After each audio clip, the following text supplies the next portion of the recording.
To that point, Glenn, I'm going to put a tweet up here on the screen from Ken Delanian from NBC. A person directly familiar with the matter tells NBC that the FBI has turned over to the Justice Department, as ordered, a list of thousands of agents and other personnel involved in January 6 cases, but the person says the list does not include names. The agents were identified by a number. It's called their unique employee identifier. The person said that this was done in the name of employee safety.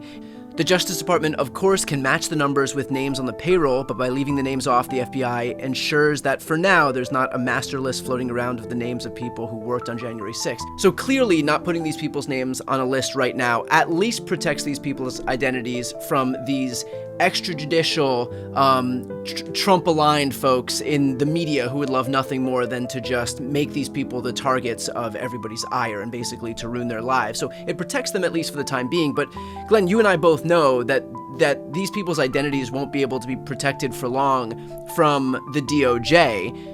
And if Pam Bondi at the DOJ wants to get these people fired, just having some small process step, which is just converting, their unique employee identifier with their actual name so that they can be fired, is just a small obstacle for them to overcome. So, do you have any reaction to the fact that as ordered, the FBI did turn over the names of these agents who prosecuted January 6 cases to the DOJ? My reaction, Brian, is one of disappointment.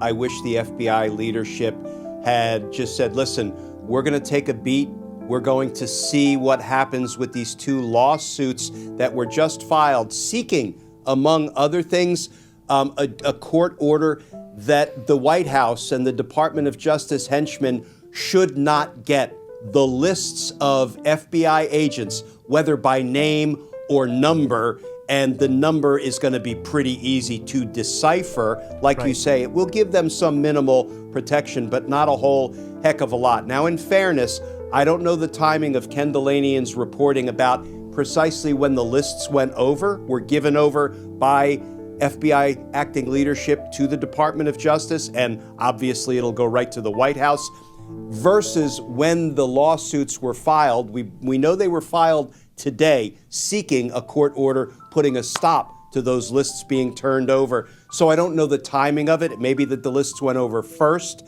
and then the lawsuits were filed. But I wish FBI leadership would have taken a beat and said, listen, we're still putting them together.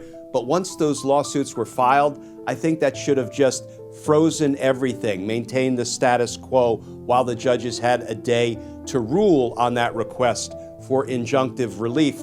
But here is the trick bag that the FBI leadership was in. If they disobeyed what was a lawful directive from the DOJ leadership, corrupt and doing Donald Trump's bidding though they may be, then they could have perhaps been terminated not for being involved in investigations of Donald Trump, but for not complying with lawful directives, in essence, being derelict in their duties. So I think everybody is trying to navigate these treacherous waters as best they can, but I am a little disappointed. I do wish the FBI leadership would have held a little bit stronger and held off giving those lists to DOJ and the White House.